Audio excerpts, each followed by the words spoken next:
আপনারা দেখছেন S media music ভূতের গল্পের আসর। ভিডিওটি কাল্পনিক, যা বাস্তবে কারোর সাথে মিল নেই। কোনো বিষয় বা বস্তুর সাথে মিল পাওয়া গেলে ক্ষমার দৃষ্টিতে দেখবেন। ধন্যবাদ। আজকে আপনাদের শোনাব অভিশপ্ত বটতলার হাতছানি। রাত তখন প্রায় 1টা। অমাবস্যার ঘুটঘুটে অন্ধকার। গ্রামের নাম হিজলতলি। এই গ্রামের শেষ মাথায় শ্মশানঘাটের ঠিক আগেই দাঁড়িয়ে আছে এক বিশাল শতবর্ষী বটগাছ। দিনের বেলাতেও ওই গাছের নিচ দিয়ে যেতে মানুষের গা ছমছম করে।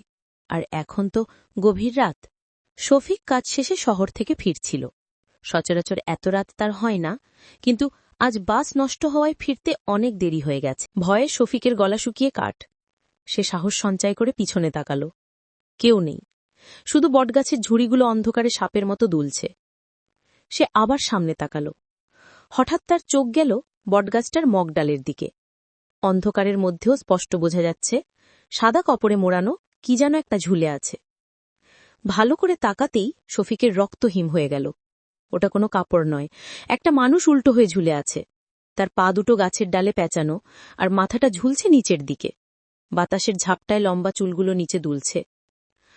ঠিক সেই মুহূর্তে নিস্তব্ধতা ভেঙে এক হাড়হিম করা খিকখিক হাসির শব্দ ভেসে এলো।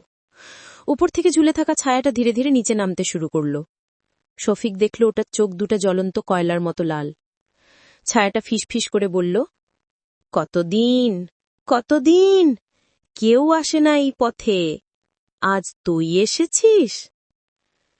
শফিক চিৎকার করতে চাইল, কিন্তু গলা দিয়ে কোনো আওয়াজ বেরোল না। সে দেখল বট গাছের ঝুড়িগুলো হঠাৎ জীবন্ত হয়ে উঠছে। ওগুলো সাপের মতো এঁকে বেঁকে তার দিকে ধেয়ে আসছে।